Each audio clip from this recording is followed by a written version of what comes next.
फालतू के खर्चे बंद करो। आज गरीब सोचता कि बेटी रुखसत कैसे की जाएगी, आज कमजोर सोचता कि बेटी के हाथ कैसे पीले किए जाएं। इसलिए कि मैंने कई गरीबों को कहते सुना कि रिश्ता पक्का तो कर देते, लेकिन बीच में ईद आ रही है, 1 लाख का खर्चा बढ़ जाएगा, ईद के बाद रिश्ता पक्का किया जाएगा। यार जो गुंजाइश वाला है वो तो कभी भी कर सकता है, लेकिन गरीबों का जीना हराम किया है ऐसी कसरत दौलत दिखाने वालों ने जो 1-1 लाख की ईदियां दे रखे हैं। कोई फायदा नहीं, कोई मकसद नहीं। इतने आसान कर दो निकाह, ताकि अगर कोई गरीब बेटी जब हाथ पीले हो तो रब का शुक्र अदा करे और मचल के कहे मालिक तेरा एहसान है, तूने हुजूर की उम्मत में पैदा किया है जहाँ गरीब बेटियों को रब ने ये हक दिया है कि जहाँ अमीर मुस्कुराते हैं उसी सफ में गरीब भी खड़े होके मुस्कुराया।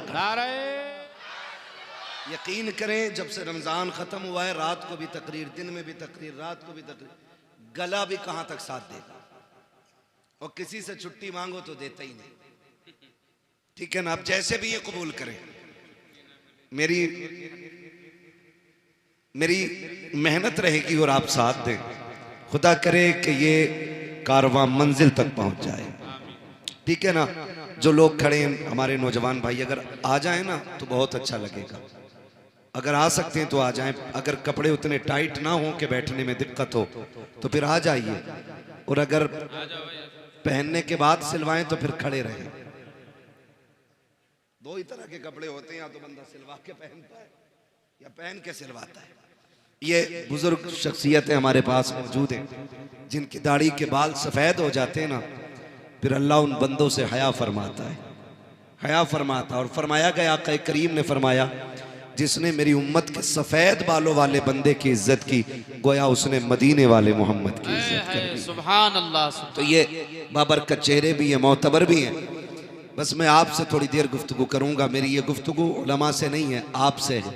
जब इनसे मुझे कुछ कहना होगा ना तो फिर मैं इनका नाम लेके कह दूँगा। बस आप तवज्जो करें। ये है दामन, ये है गिरेबा, आओ कोई काम करें, मौसम का मुँह तकते रहना काम नहीं दीवानों का। अजीज़ाने मिल्लत इस्लामिया, जो हालात आज उम्मत मुस्लिमा के हैं वो किसी से भी पोशीदा नहीं है। हम जिन हालात से गुजर रहे हैं वो सिर्फ हम नहीं पूरी दुनिया जानती है। हमें जिन मुश्किल मराहिल से गुजरना पड़ रहा है वो हम में से सभी को मालूम है, और यकीनन हर बंदा यही सवाल करता होगा कभी खुद से भी कि इन मुश्किलों से कब निकला जाएगा, वो कौन सा दिन आएगा जो हम इन मुश्किलों से छुटकारा पाएंगे, जो हमारे लिए आसानियों की राहें हमवार होंगी। तो याद रखिए डॉक्टर इकबाल का वो शेर, हर एक के लिए सबक है कि मोहम्मद से वफा, तूने तो हम तेरे हैं, ये जहां चीज है क्या लोहो कलम तेरे हैं। कायनात हमारी हो जाएगी, सिर्फ इतना करना है हमें हुजूर से वफा करनी है। कितना करना है हमें हुजूर से, बोले हमें हुजूर से वफा करनी है। कोई ये उम्मीद लेकर ना बैठे मौलवी फ्री जन्नत बांट के जाएगा। जन्नत मेरे बाप की नहीं, जन्नत रसूल पाक की है। मैं मीठी बातों की वजह से आपने मुझे नहीं बुलाया, मेरी कड़वी बातों की वजह से आपने बुलाया होगा। और मेरा मिजाज है, मैं आईना हूं दिखाऊंगा दाग चेहरे के, जिसे खराब लगे सामने से हट जाए। अगर बात कड़वी लग जाए ना तो माफ करना या ना करना, अच्छी लगे तो दिल पे लिख के ले जाना, अच्छी लग जाए तो दिल पे लिख के ले जाना। मैं कोई बहुत पढ़ा लिखा बंदा नहीं, बस हुजूर के दीन का छोटा सा खादिम, और यही ड्यूटी लगी है कि आप लोगों से बात करता हूं, यही मेरी ड्यूटी है। आपसे मेरी इतनी गुजारिश है कि हुजूर से वफा करनी है हमें, और हुजूर से वफा करने के उसूल आप याद रखिएगा। कभी कभी बहुत खुशी होती है कि जब आप देखें कि हुजूर की नामूस की और इज्जत की और उनकी अजमत की बात आती है ना, तो बिना किसी फर्क के पूरी कौम रोड पे उतर आती है। वहां फिर ये नहीं रहता कि हुजूर के लिए उलमा ही निकलेंगे, हुफाज निकलेंगे, कुर्रा निकलेंगे, बल्कि मस्जिद के इमाम से लेकर के मजदूरी करने वाले शख्स तक और मजदूरी करने वाले बंदे से लेकर किसानी करने वाले किसान तक और किसान से लेकर के घर के अंदर फ्री टहलने वाले नौजवान तक और उस फ्री वाले से लेकर के स्कूल पढ़ने वाले तालिब इल्म तक हर शख्स रोड पे उतर के कहता है अगर बात हुजूर की इज्जत की आएगी तो सिर्फ नबी हमारे नहीं, नबी कायनात के लिए नबी बन करके आए। सुभान अल्लाह सुभान। ये कुसूल है, यहाँ आके कलेजा ठंडा होता है। आप देख रहे हैं थोड़े थोड़े शोशे छोड़े जाते हैं, शोशे छोड़े जाते हैं, लेकिन माफ कीजिएगा आज सबसे बड़ा इस उम्मत को जो नुकसान पहुंच रहा है हमारी कौम में छुपे हुए दलालों से पहुंच रहा है। मैंने बहुत कड़वी बात कह दी, अगर कोई हो तो सुधारे अपने आप को, बुरा ना माने। ये हर गांव की कहानी है। कल जहां जलसे में गए ना कमरुद्दीन भाई, वहां पता ये चला कि 2 मुस्लिम पार्टियां हैं प्रधानों की। एक पार्टी ने जलसा कराया, दूसरी ने बैंड लगवाया, और दोनों ही कलमा पढ़ने वाले लोग, दोनों ही कलमा पढ़ने वाले लोग। एक ने कहा कि भाई प्रधान जी बोल रहे हैं, हम बच्चों ने प्रोग्राम रखा है तो कह दिया ठीक है कर लो। दूसरे ने कहा 5000 पब्लिक है, पूरा गांव मुसलमानों का, और जबकि हमारे जलसों में कोई विवादित गुफ्तगू और झगड़ालू लोग कभी नहीं आते, इसलिए कि ये हुजूर की महफिल है, यहां आवारा और गुंडों का कोई काम भी नहीं है। लेकिन उसने क्या कहा, उसने कहा 5000 पब्लिक है, जलसा बंद कराओ वरना झगड़ा हो जाएगा। लो फिर बैंड लग गया। हुआ यूं कि पैसे गए, जलसा हो गया। नुकसान किसका हुआ? बोले, बोल सकते तो बोले पीछे वाले लोग, किसका नुकसान हुआ? हमारा नुकसान हुआ। आपसे सिर्फ इतनी बात कहने के लिए आया हूं, आज जो हवाएं चल रही है ना, दौर का तकाजा है, हालात का तकाजा है, कुल उम्मत मुस्लिमा को एक जगह इकट्ठा होना पड़ेगा। और जो आपसी इख्तलाफात हैं, किसी के मैंड का झगड़ा, किसी के खेत का झगड़ा, किसी के प्लॉट का झगड़ा, किसी के रास्ते का झगड़ा, किसी की जमीन का झगड़ा, किसी की इज्जत का झगड़ा, किसी की नाक का झगड़ा, किसी की मूंछ का झगड़ा, ये जितने झगड़े हैं ये सारे एक तरफ रखो और सब मुस्तफा की गुलामी में आकर के एक दूसरे के शाना बशाना हो जाओ और दुनिया को बता दो मुस्तफा के चाहने वाले न कल अलग थे न आज अलग हैं। खुदा की कसम, जिस तरह मुस्तफा ने कलमे की रस्सी से कल जोड़ा था, आज भी उम्मत उसी रस्सी से जुड़ी हुई नजर आ रही। नारे तकबीर, नारे रिसालत, मसलके आला हजरत मौलाना हम्माद रजा मुरादाबादी। सुभान अल्लाह सुभान। आज सबसे ज्यादा जरूरत है इत्तेहाद की, अपनी सफों में इत्तेफाक पैदा करें, वरना ये बहुत जिम्मेदार लोग बैठे हुए हैं। कोई मस्जिदों में सैकड़ों लोगों की क़यादत कर रहा है, कोई मदरसे में सैकड़ों बच्चों की जिंदगी सवार रहा है, कोई अपनी दरसगाह में ऐसी तरबियत दे रहा है कि कुरान वालों की दुनिया भी बेहतर हो जाए, आखिरत भी बेहतर हो जाए। मैं नहीं जानता आप इनके बारे में क्या कहते होगे। आपका कोई किसी के ये चचा होंगे, किसी के भतीजे होंगे, किसी के बेटे होंगे, कोई लल्ला कह के आवाज देता होगा, कोई भतीजा कह देता होगा, कोई चाचा कहता होगा। ये सारे रिश्ते बाद में हैं, लेकिन हुजूर की गुलामी का रिश्ता सबसे पहले है। ये सबसे पहले, ये सबसे पहला रिश्ता है। हम इनका एहतराम इसलिए नहीं करते कि इनके 8 हाथ पैर हैं, इसलिए भी नहीं करते कि इनकी 4 आंखें, इसलिए नहीं करते कि ये बैक वक्त चारों तरफ देखते, बल्कि इसलिए करते हैं कि इनके सीने में जो दीन है वो मेरे मुस्तफ़ा का दिया हुआ है, मेरे मुस्तफ़ा का दिया हुआ दीन है। आज ज़रूरत इत्तेफाक की है, आज ज़रूरत इत्तेहाद की है। आज उम्मत का हाल बता दूं, खुदा की कसम, जब हवा चलती है ना पीरों की, तो ढूंढ ढूंढ के मुरीद करते, ढूंढ ढूंढ के। क्या कहते हैं कह कोई दिया? बच्चा है छोटा मोटा, गोद में डाल दो, क्या करेगा भाई?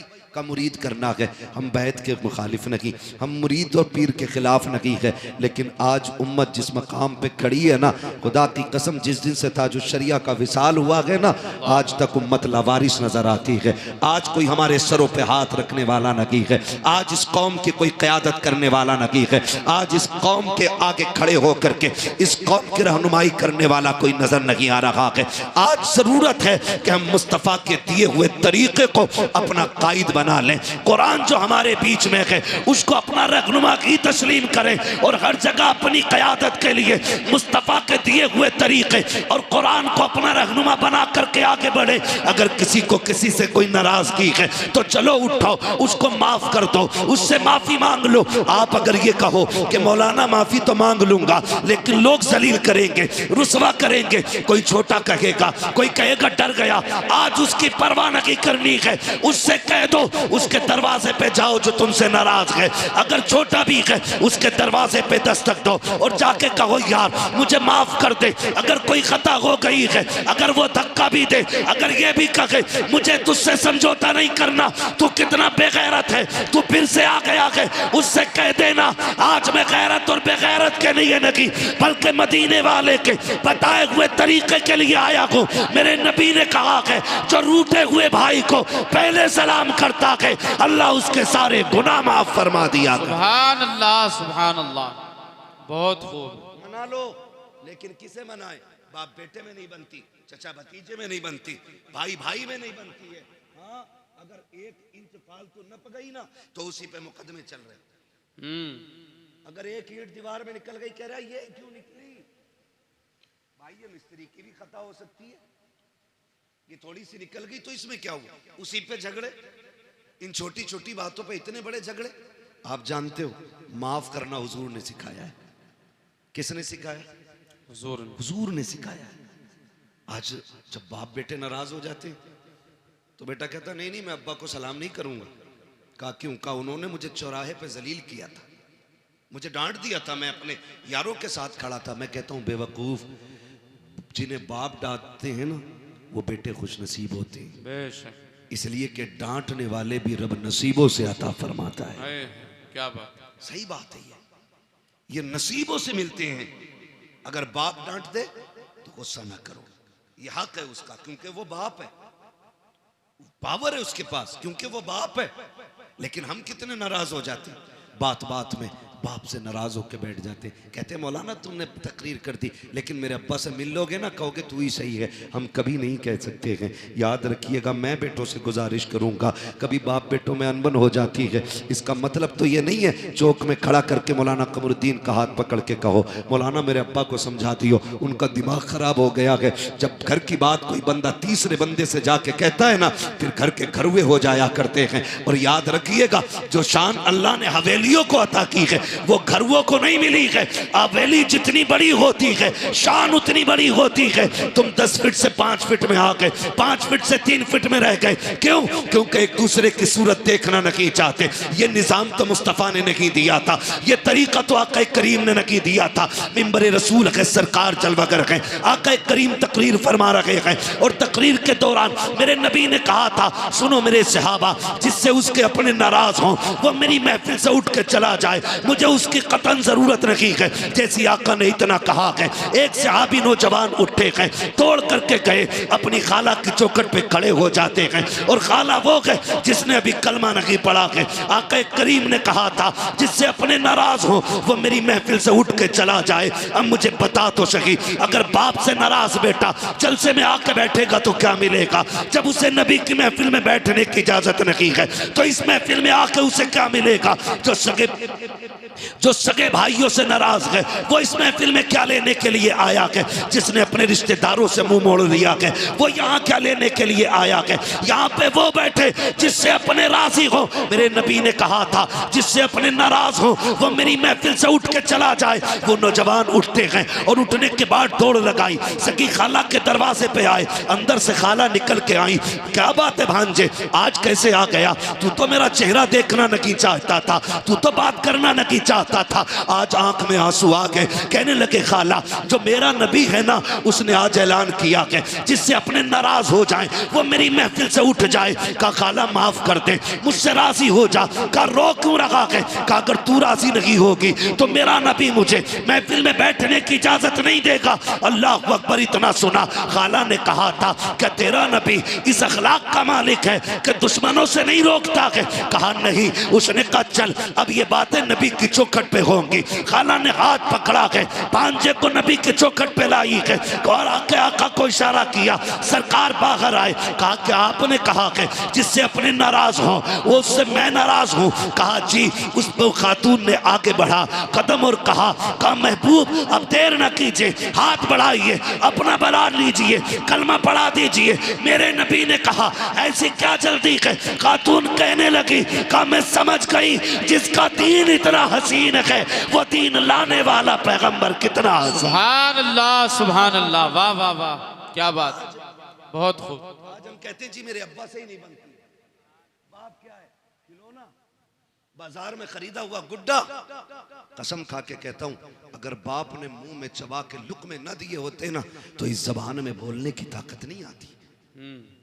ताकत नहीं आती। आज ना 4 किताबें पढ़ के ना और नाम लिखना भी नहीं आता, लगाता अंगूठा पेन जेब में और अब्बा से कह रहा है तुमने क्या देखा जो मैंने देखा है? तुम क्या जानते हो मेरे मुकाबले में? तुम क्या जानते हो मेरे मुकाबले में? कभी ना कहना। याद रखिएगा, इल्म किताबों से मिल जाता है लेकिन तजर्बा 70 साल क्या 70 साल ही में जाके मिला करता है। आप किताबों में इल्म ले सकते हो, किताबों से तजर्बा नहीं। तजर्बे के लिए उम्र दरकार है। अपने बाप से हम कह देते नहीं नहीं तुम चुपो, तुम चुपो, डायरेक्ट तुम चुपो, मेरी सुनो। तू बेटा है, ये बाप है। लहजे बिगड़ की बात ना कर, अकड़ के बात ना कर। तू नहीं जानता है, खुदा की कसम ये इतनी बड़ी जात है, अगर ये नाराज हो जाए तो रब नाराज हो जाता है। क्या बात, रब नाराज हो जाता है, रब नाराज हो जाता। घर के अंदर रिश्तेदार आए तो बेटा अब्बा को बोलने का मौका नहीं दे रहा। अरे चुपो तुम, तुम्हें कोई बोलना आता, मैं बात करूंगा, मैं बात करूंगा। हाँ तेरी जबान अच्छी है ना, अब बुढ़ापा आ गया, उसकी जबान कांप रही है। अब वो बात करता है ना तो होठ कांपते हैं क्योंकि आसाब कमजोर हो गए हैं, जिसमें जवाब दे गया है। इसलिए तुझे लगता है ना इसे बात करनी नहीं आती, लेकिन अब भी अल्लाह की इज्जत की कसम खा के कहता हूँ, जब इसके हाथ उठते गए ना तो फिर खुदा की रहमतें इसके टूटे लहजे पे बरसने लगती हैं। आज भी जब ये रब को आवाज देता है, उसकी रहमतें आवाज के साथ साथ बरसती है। तू किससे कह रहा है बात करने का सलीका नहीं है? तुझे पता है जब बड़ी बड़ी बातें बिगड़ जाती है तो इसी के टूटे लहजे बिगड़ी बातें बना दी। सुभान अल्लाह। अपने बाप से ये मत कहना कि तुमसे बोलना नहीं आता। और कई बार कहते तुमने क्या किया हमारे लिए, आए दिन क्या किया, क्यों? तुझे 5 बीघे में कोठी बना के देते और तू दुनिया में ठाली रहने के लिए आया। क्या किया तुमने मेरे लिए? क्या हो गया बेटे? कहा उसकी बिल्डिंग देखो बन गई, उसकी बन गई, और जितनी तुम्हें दादा ने दी थी तुम उतनी हवेली में जी रहे हो। कभी ये बात ना कहना।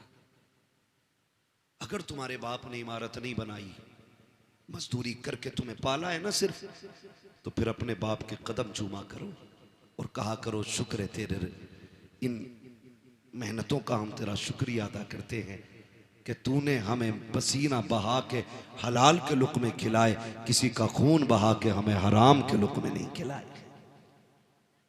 ये अपने बाप से भी कहा कर, अपने बाप से। मगर हाय अफसोस, हमारी कौम का हाल ये, जब बाप से उठा नहीं जाता ना, जब बाप बिस्तर से नहीं उठ पाता है ना, और कभी बिस्तर गंदा हो जाता है, बुढ़ापा क्या आया, अब तो सारे इल्जामात बाप के सर आने।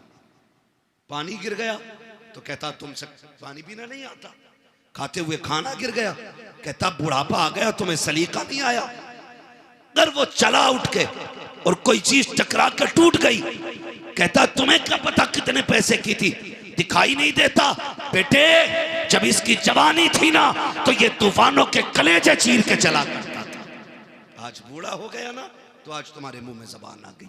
कभी बाप की बुराई चौक में न करना, कभी चौक में न करना। मेरे नबी ना जब चलते थे रास्ते में, हुजूर के चचा कभी पीछे हो जाते ना तो हुजूर हाथ पकड़ के आगे कर देते, हुजूर हाथ पकड़ के, चाचा पीछे ना चला करें, आगे चले। कहते हैं मेरी जान तेरे कदमों पे कुर्बान, आका मैं तेरे आगे कैसे हो सकता हूँ। सरकार फरमाते थे सुनो चचा, लोग कहते हैं तुम्हारा चेहरा मेरे बाप अब्दुल्ला से मिलता है, जब तुम पीछे चलते हो तो ऐसा लगता है कि मेरी पीठ मेरे बाप की तरफ हो गई है। हमारे नबी ने चचा का भी इतना एहतराम किया और हम सगे बाप का एहतराम नहीं करते और कह रहे हैं मौलवियों ने बेड़ा गर्क कर दिया। गलती हमारी, जिम्मेदार मौलवी। मच्छर ज्यादा काट दे, कह रहा 14वीं सदी का मौलवी नहीं बख्शा जाएगा। क्यों? मच्छर भी हमने सिखाए। कब तक अपने ऐप दूसरों पे डालेंगे हम? रब तो सबका है ना जी। रब रब सबका है, सबका है। चलो हमारी नहीं सुन रहा है तो फिर तुम तो ऐसे बनो ना कि तुम्हारी सुने। वो तो सबका है। इमाम गजाली से पूछा था हुजूर दुआएं कबूल क्यों नहीं होती, तो आपने फरमाया था 2 काम किया करो दुआएं कबूल होने लग जाएंगी। कहा क्या? कहा जब भी खाना हलाल खाना और जब भी बोलना सच बोलना। फरमाया 2 काम कर लो, जबान खुलते ही अल्लाह मकबूलियत का परवाना अता फरमा दिया। सुभान अल्लाह। ये 2 काम सबसे ज्यादा जरूरी है। तो मैं आपसे अर्ज कर रहा हूं, माफी, एक दूसरे को माफ कर दें, झगड़े खत्म कर लें। जमीनें बड़ी बड़ी हैं, मौलाए कायनात मौला अली गुजर के जा रहे, 2 बंदे लड़ रहे जमीन के लिए। एक कह रहा था मेरी है, मेरी है। तो हजरत अली को आते देखा, कहा झगड़ा ना करो, फैसला इनसे करा लेते। हजरत अली आए, क्या बात है? का फैसला कर दो। ये कह रहा मेरी है, मैं कह रहा हूं मेरी है। तो आपने फरमाया तुम चुपो, मैं जमीन से पूछ लेता हूं किसकी है। ठोकर मारी, काली जमीन जानती है मैं कौन हूं? जमीन ने कहा तुम अबू तुराब हो। कहा फिर बता तू किसकी है, इसकी है या इसकी है? जमीन ने कहा तालीन से कह दो ना मैं इसकी हूं ना मैं इसकी हूं, ये दोनों मेरे हैं। दोनों मेरे। जमीन के लिए सगे भाई पे मुकदमे ना करना। बीसा 2 बीसा, बीघा 2 बीघा छोड़ दो, इसलिए कि दौलत मेहनत से मिलती है, रिश्ते खुदा की रहमत से मिला। सुभान अल्लाह। कचहरी जाके देखो, भाई के कनपट्टे पे किसने लगा रखी है? सगे भाई ने। मुकदमे किसने किए? सगे ने किए। जेल में किसने डाला? सगों ने डाला के। भतीजों को यतीमी की जिंदगी गुजारने पे मजबूर किसने किया के? सगों ने किया के। अपने बाप के साए से महरूम बच्चों को किसने किया के?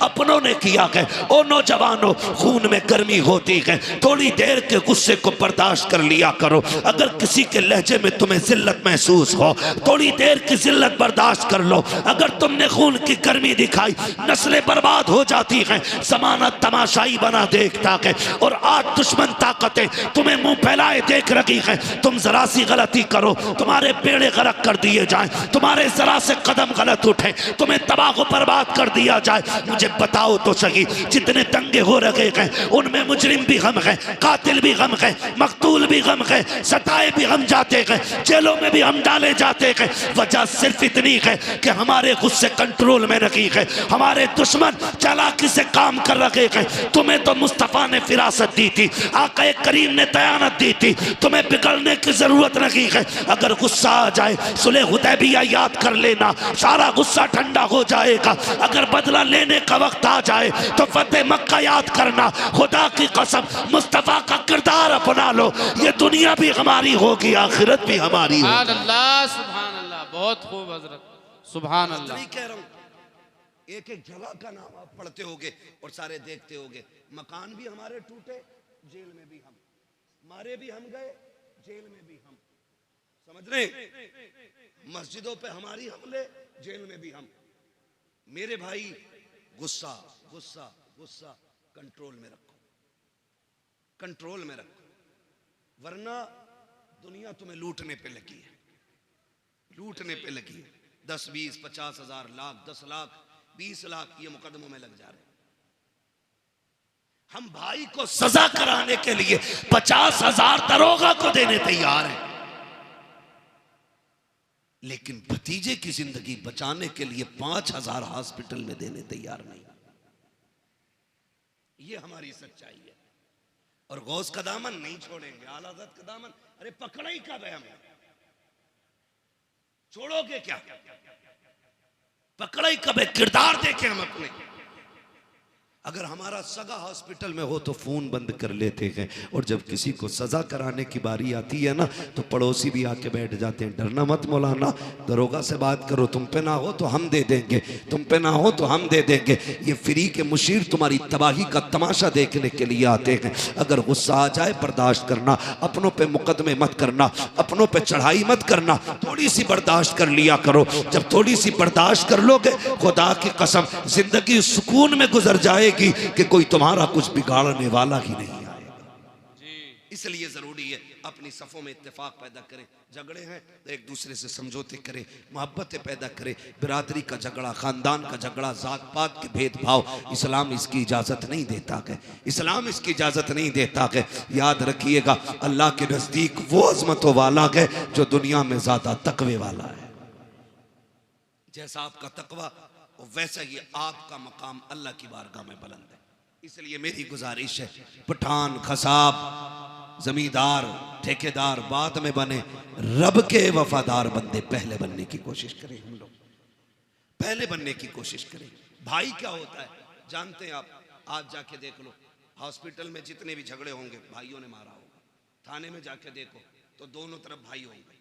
कचहरी में जाके देखो, एक वकील के बिस्तर पे भाई है तो दूसरा भी भाई है। ये कंडीशन है। भाई क्या होता है? करबला सुनी है ना, जानते हो ना करबला? करबला में एक भाई को हुसैन कहा जाता है, दूसरे भाई को अब्बास कहा जाता है। तवज्जो है सारे लोगों की? मैं बताने लगा हूं भाई किसे कहते हैं। एक भाई को हुसैन कहा जाता है, दूसरे को अब्बास कहा जाता है। अब्बास वो है जिसने कभी इमाम अली मकाम का नाम नहीं लिया था। पूरी जिंदगी कभी भाई कह के आवाज नहीं दी थी, जब भी कहा था आका कह के आवाज दी, अपना सरदार कह के आवाज दी, कभी भाई नहीं कहा था। इतना अदब था, इतना अदब। जब करबला में गाजी अब्बास मैदान जाने लगे ना तो मेरे इमाम ने कहा था अब्बास का जी आका का एक बार मेरे सीने से लग जा। दौड़ के आए, सीने से लग गए। आपने कहा मुझे भाई कहने लगे मेरी माँ उम्मे बनीन ने कभी सिखाया ही नहीं था कि मैं आपको भाई कहूँ। बचपन से मुझे सिखाया था कभी हुसैन को भाई ना कहना। मैंने कहा था अम्मी उनका बाप भी अली, मेरा बाप भी अली, मैं भाई क्यों ना कहूँ? तो मेरी माँ ने कहा था तू उम्मे बनीन का बेटा है, वो फातिमा ज़हरा का बेटा है। ये अदब सिखाए गए, ये अदब, ये तहजीब सिखाई गई। काश तो भाई कह दे। गाजी अब्बास ने उस दिन कहा था भाई। खुदा की कसम जब जाने लगे तो फिर हुसैन रोए। गाजी अब्बास ने कहा था आज अकबर को लाकर खेमे में रखा, नहीं ऐसे रोए जैसे अब रो रहे हैं। मेरे हुसैन ने कहा था तेरे बाद करबला में मुझे भाई कहने वाला नहीं रहेगा। ये भाई होता है। और तारीख गवाह है, मैदान करबला में गए, तलवारें चली, जब आप घोड़े से नीचे आने लगे एहतराम किया करो, छोटे बड़े की कदर किया करो। आज हमारे घरों का माहौल ये है कि जो कमाता ज्यादा है उसकी इज्जत ज्यादा है, चाहे छोटा हो या बड़ा हो। अगर छोटा है तो वो बड़े का बाप बन बैठा है। अगर बड़े भाई ने मेहनत करके छोटे को पैसे दे के पढ़ाया है तो पूरे कलम की ताकत छोटे वाला बड़े भाई पे निकालता है। देख मेरे कोट की ताकत ये है, मेरे कलम की ताकत ये है। ओ भाई अपने बड़ों का एहतराम किया करो। जब गाजी अब्बास करबला के मैदान में गए, सवारी से नीचे आए थे, कहा था अदरिकनिया हुसैन, हुसैन मुझे आके संभालो। आका हुसैन ने दौड़ लगाई और आवाज देते गए अब्बास कहाँ हो, कहाँ हो। ये कहते कहते दौड़ लगे गए।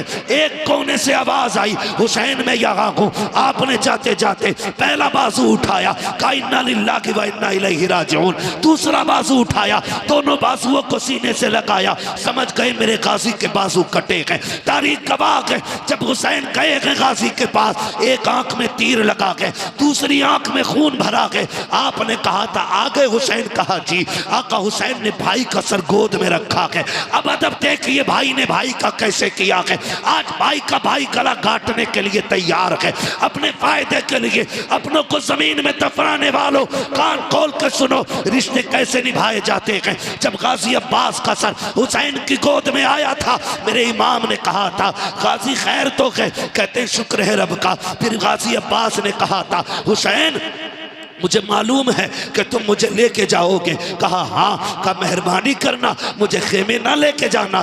कहा किस लिए? कहा सुबह से इतनी लाशें उठाई हैं कि तेरे बाजू थक चुके हैं हुसैन, अब तू तन्हा रह गया है, हुसैन मुझे लेके ना जाना। कहा सुन अब्बास, मैं यहाँ कैसे छोड़ दूंगा, खेमे में तेरी ज़ैनब को तेरा इंतजार है, उम्मे रुबाब को तेरी राह पे आके जमी है। कहा सुन तो सकी, सकीना भी तो तेरा इंतजार कर रही है। गाजी अब्बास ने कहा था हुसैन अगर तुम मुझे लेके गए और सकीना ने पूछ लिया चचा तुम तो पानी लेने गए थे, पानी किधर गए, तो जवाब क्या दूंगा। अल्लाह अकबर, तारीख गवाह है। मेरे हुसैन ने भाई के सर को सीने से लगाया, कहा कोई ख्वाहिश हो तो बता। गाजी अब्बास ने कहा था हुसैन अगर मेरे हाथ होते तो तकलीफ ना देता, मेहरबानी कर मेरी एक आंख में तीर लगा के दूसरी आंख में खून भरा के मेरी खून वाली आंख को साफ कर दो। कहा किस लिए? कहा जाते जाते आखिरी निगाह तेरे चेहरे पे डालना चाहता हूँ।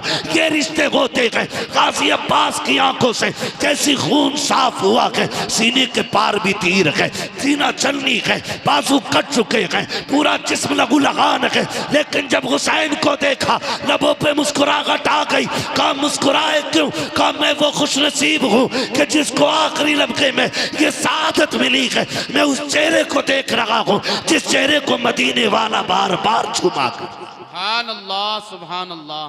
ये सुभान अल्लाह। रिश्ते होते हैं। और फिर आखिरी सांस ली और हमेशा के लिए खामोश हो गए, हमेशा के लिए खामोश हो गए। भाई कदर करो, रिश्तों की कदर करो। मैं क्या बताऊं हुसैन किस तरह भाई की जिस्म को खेमे में लाए थे। मेरे अजीजों, ये जो रिश्ते अल्लाह ने दिए ना, इनकी कदर कर लें। खुदारा निकल जाए इन झगड़ों से, निकल जाए इन नफरतों से। हमें मोहब्बत बांटनी है, मोहब्बत बांटनी है। ना गोरे को काले पे फजीलत है, ना अमीर को गरीब पे फजीलत है, ना किसी तुर्क खान पठान शेख को किसी फकीर किसी अंसारी पे कोई फजीलत है। हुजूर ने एक रस्सी में सबको बांधा और वो रस्सी थी ला इलाहा इल्लल्लाह मुहम्मदुर रसूलुल्लाह। ये एक रस्सी है, आज इसमें बंधने की ज़रूरत है। अगर फ़र्क होता ना तो बिलाल कभी अबू बकर की करवट में खड़े नहीं होते। अगर फ़र्क होता ना तो बिलाल कभी उमर के बाजू में खड़े नहीं होते। अगर फ़र्क होता तो फतह मक्का के दिन मेरा नबी बिलाल को काबे की छत पे कभी ना चढ़ा। क्या बात, क्या बात। हमने इतने झगड़े पैदा कर लिए, हम एक दूसरे को जलील करने पे लगे हुए, एक दूसरे को नीचा दिखाने पे लगे हुए। ये तो मर के पता चलेगा ऊंचा कौन है नीचा कौन है। हम कौन होते फैसले करने वाले। निकले हम इन झगड़ों से और वो माहौल पैदा करें कि हम दुनिया को बता दें कि मोहम्मद से वफा तूने तो हम तेरे हैं, ये जहां चीज है क्या लोहो कलम तेरे हैं। और सिर्फ यही रिश्ते नहीं, यही रिश्ते नहीं, अगर थके ना हो तो थोड़ी बात आगे बढ़ा लो। थके तो नहीं है ना अभी, आप नहीं थके ना अभी। जो लोग नहीं थके वो कह दें जरा या रसूल अल्लाह। मैं तो आप लोगों की हिम्मत और मेहरबानी कि इतनी रात तक आप बैठे हुए हैं, क्योंकि मैं पूरे 2 घंटे लेट यहां पहुंचा हूं। अल्लाह आपको सलामत रखे। बस अगर सुनना चाहते हैं तो मैं सुनाऊं, लेकिन यह भी अच्छा नहीं लगता ना जबरदस्ती अपनी बात किसी पे थोपी जाए। तैयार है सुनने के लिए? जरा कह दें या रसूल अल्लाह। हमारे कुछ भाई खड़े होकर सुनने, अल्लाह इन्हें सलामत रखे। हाँ, ये भी बड़ी बात है, क्योंकि इतनी देर खड़ा रहना भी छोटी बात नहीं है, बड़ी बात है। हाँ, और माशाल्लाह खड़े वाले बंदों ने भी हाथ उठाया है। कभी और खड़े रह सकते, आप बैठे रह सकते।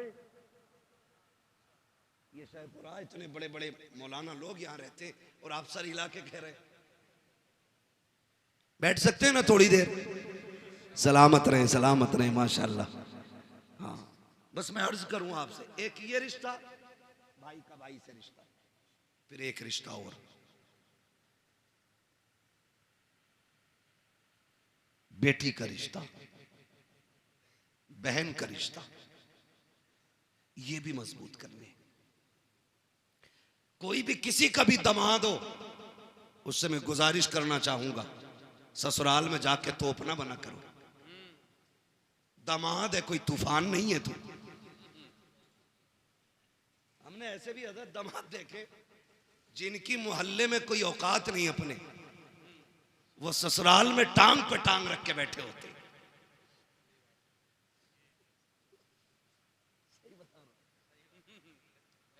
हाँ, मोहल्ले वाले कहते वो पुनवा, मतलब सही से नाम भी नहीं लेते मोहल्ले वाले, और ससुराल में वो वैल्यू बनाई है इसने, रोला बना के रखा। पढ़ा लिखा भी ससुर है ना, कह रहा इनसे पूछो भाई हमारे बड़े दामाद हैं, तो वहां इतनी लंबी अलग ही रख रहे हैं आपको। सुने, अल्लाह ने एक जिंदगी मुकम्मल की है, बेटी के जरिए, बहन के जरिए, बीवी के जरिए। ये जिंदगी के बड़े अहम हिस्से हैं। अगर बेटी ना हो तो आंगन सूना, अगर बहन ना हो तो हवेली सूनी, अगर बीवी ना हो तो घर सूने। ये तीनों अहम रिश्ते हैं और सबसे ज्यादा जुल्म इन्हीं पे होता है, सबसे ज्यादा। वो दामाद जिस गरीब ने अपने घर 300 रुपए का जूता नहीं पहना होता, वो ससुर से 1800 रुपए लेता जूतों के लिए। ना करो ये, इतने आसान कर दो रिश्ते कि जिस तरह बाप को बेटों पे नाज होता है, उसी तरह बाप को दामाद पे नाज होना चाहिए। ईद गुजरी है, ईद रहम करो यार, हाथ जोड़ रहे हैं तुम्हारे आगे। 1.5 लाख की ईद ही गई है, ये रस्में चल गई। ईदी में क्या 3 किलो छुआरे, हाँ 1.5 किलो बादाम, 2 किलो किशमिश। कागा कौन का दामाद 1 क्विंटल सामान भेजा, दूल्हा बन के फिर भी ऐसे ही आया जैसे भीगी मुर्गी। ये जबरदस्ती के लोड है, खत्म करो ये जबरदस्ती के लोड, ये नहीं रहने चाहिए। सिर्फ वो रखो जो इस्लाम ने रखा है। हमें अपनी तरफ से फालतू नहीं बढ़ाना, नहीं बढ़ाना। ये अलग बात है कि दामाद का लीवर इतना कमजोर होता है कि बादाम खाते ही बीमार। ये कंडीशन है। इसलिए मेरे अजीज, फालतू के खर्चे बंद करो। आज गरीब सोचता कि बेटी रुखसत कैसे की जाएगी, आज कमजोर सोचता कि बेटी के हाथ कैसे पीले किए जाएं। इसलिए कि मैंने कई गरीबों को कहते सुना कि रिश्ता पक्का तो कर देते, लेकिन बीच में ईद आ रही है, 1 लाख का खर्चा बढ़ जाएगा, ईद के बाद रिश्ता पक्का किया जाएगा। यार जो गुंजाइश वाला है वो तो कभी भी कर सकता है, लेकिन गरीबों का जीना हराम किया है ऐसी कसरत दौलत दिखाने वालों ने, जो 1-1 लाख की ईदियां दे रखे हैं। कोई फायदा नहीं, कोई मकसद नहीं।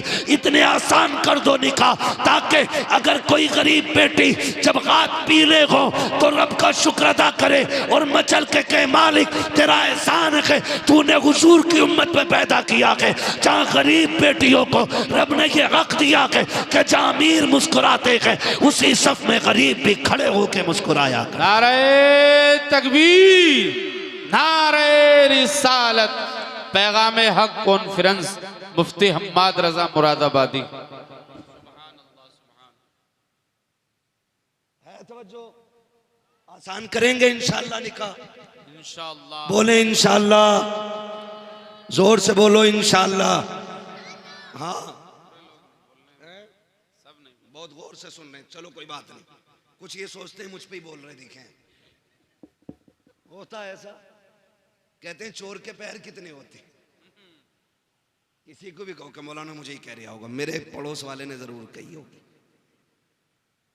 ये इस तरह के ख्यालात पैदा होते हैं। तो रिश्ते आसान करें, रिश्ते आसान करें। मैं सिर्फ एक बात जानता हूँ, ये फ्रिज, गाड़ी, मोटरसाइकिल, कारें मांगने वाले लोग हो, मैं सिर्फ एक बात कहूंगा उन लोगों से जो मांग मांग के जहेज लेते हैं, यार जिसने बेटी दे दी उसने सारी कायनात उठा के दे दी। बेशक बेशक, मानते नहीं इस बात को जी। जिसने बेटी दे दी उसने सब कुछ दे दिया, सब कुछ दे दिया। उसकी हिम्मत को सलाम कि 22 साल 18 साल पाल के किसी अजनबी के हवाले कर देता है। और उसमें भी कह रहा पिलाई जो होती ना आधा इंची कमजोर रह गई, क्यों इस पे भैंसे बांधेगा? 2 इंची की पिलाई चाहिए बेड में, अलमारी में। कब्र के तख्ते क्या इंची के होते हैं? बोलो।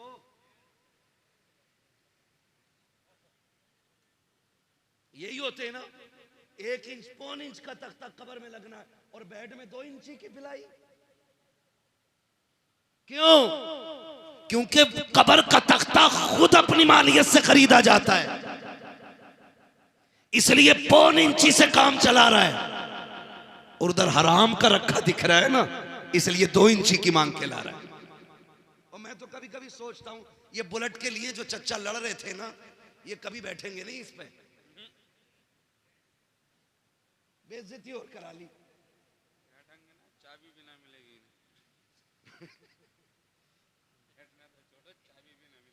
चाबी? मैं एक बात कह रहा हूं, बेगानी शादी में अब्दुल्ला दीवाना, भाई जिसे मिलेगी वो सोचे। तू क्यों मरा जा रहा चच्चा? तू बेड की पिलाई की नहीं, कब्र के तख्तों की फिक्र कर। हमारी कंडीशन क्या है? दूल्हा बनता है बेटा, और बाप की खुशी का उस दिन ठिकाना होना भी नहीं चाहिए, क्योंकि ये बाप है। और जो दूल्हा बना वो इसका, इसमें भी शक है क्या? वो इसका बेटा है। ओ भाई, अपने बाप ही का तो बेटा होता है ना दूल्हा। तो फिर भी कुछ सोचने, कहीं मौलवी पकड़ ना ले किसी मसले में। मैं पकड़ने नहीं, समझाने आया हूं। वो इसका। और ऐसे ना, आज बैग यूं दबा के इधर इधर इधर इधर, खाना ठीक है? रोटी तो कच्ची नहीं रह गई? मिर्च सही है? हड्डी तो बेकार नहीं है? इसकी तो हड्डी ठीक है, अब तू लड़की वाले की हड्डी और चबा ले। ये कंडीशन होती है हमारी शादियों की।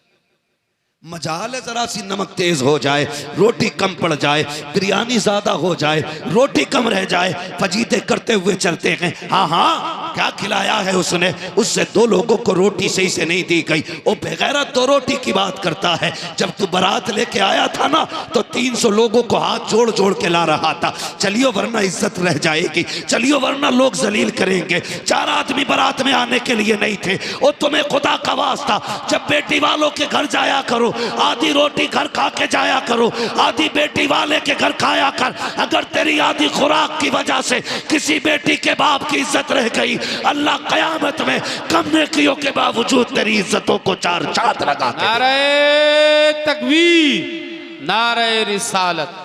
वाह वाह, बहुत खूब हजरत।